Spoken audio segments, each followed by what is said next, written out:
They're yours now. Embrace your dreams.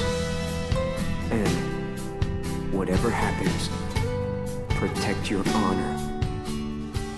Zack is one of the few characters in video games that really resonated with me. I know I said in the previous video that Vincent was my favorite character in Final Fantasy VII, but Zack is my favorite character in Final Fantasy, period. He's the most reliable, most relatable, and most realistic character in Final Fantasy, and his development throughout the game is so authentic. Sure, he can be a goofball at times, but unlike most people, he understood the price of freedom. Though, if you've already played the original Final Fantasy VII, you already know how his fate ends.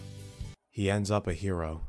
Final Fantasy VII Crisis Core came out in 2007 and became the greatest prequel to one of the most iconic video games ever created. And this game came out on the PSP? How was this not a home console game? Dirge of Cerberus was a home console game! Now, the one good thing that came out from Crisis Core being on the PSP is that a lot of people went and bought a PSP just for this game alone. But we could have at least gotten a remastered version on the PS3 or 4. Well, hopefully we get this part of the story done well in the remake.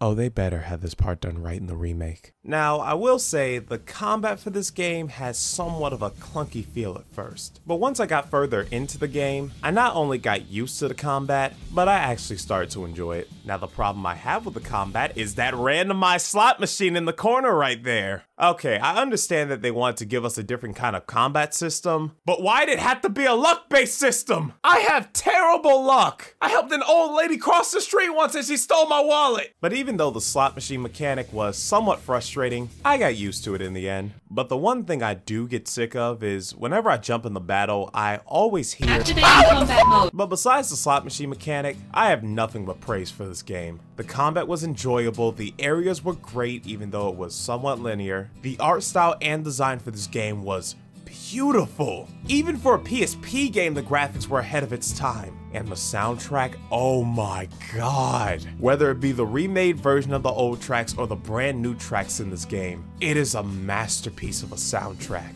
It 100% is my favorite Final Fantasy soundtrack, without a doubt. So after all that praise I've been giving Crisis Core so far, it's obviously getting a perfect score, right?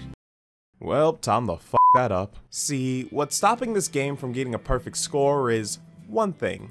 Half of the story. You see, there's that one half of the story that creates so many new and beautiful moments, that adds even more layers to the Final Fantasy VII lore. And then there's that other half, with Genesis. You see, Genesis is a character that pisses me off, because he had so much potential of being a great character. Great design, great voice, and one of the big three with Angeal and Sephiroth. He could have been an amazing antagonist with his betrayal, but instead we get this suffering artist who believes Shakespeare can save his life. Now I know that's not his actual story, but it might as well be. Now I know why Sephiroth went crazy, because if I had to listen to that man reciting poetry to me every day, I would commit mass genocide too. The only time I ever liked Genesis was when he fought Sephiroth, because you can tell that he was jealous of Sephiroth and wanted to take the #1 spot for himself. You could have easily just taken that jealousy and drive to being #1 and make that his motivation. He could have easily just had an ego trip, and then eventually his lust for power would make him go crazy. It would have been a lot better compared to what we actually got. But overall, Final Fantasy VII Crisis Core is, in my opinion, how you do a prequel to a video game, with emotional moments, fun gameplay, beautiful design, and an amazing soundtrack. If you love Final Fantasy VII, then you'll definitely love this game. So with all that said, my final verdict for Final Fantasy VII Crisis Core is the golden seal of approval.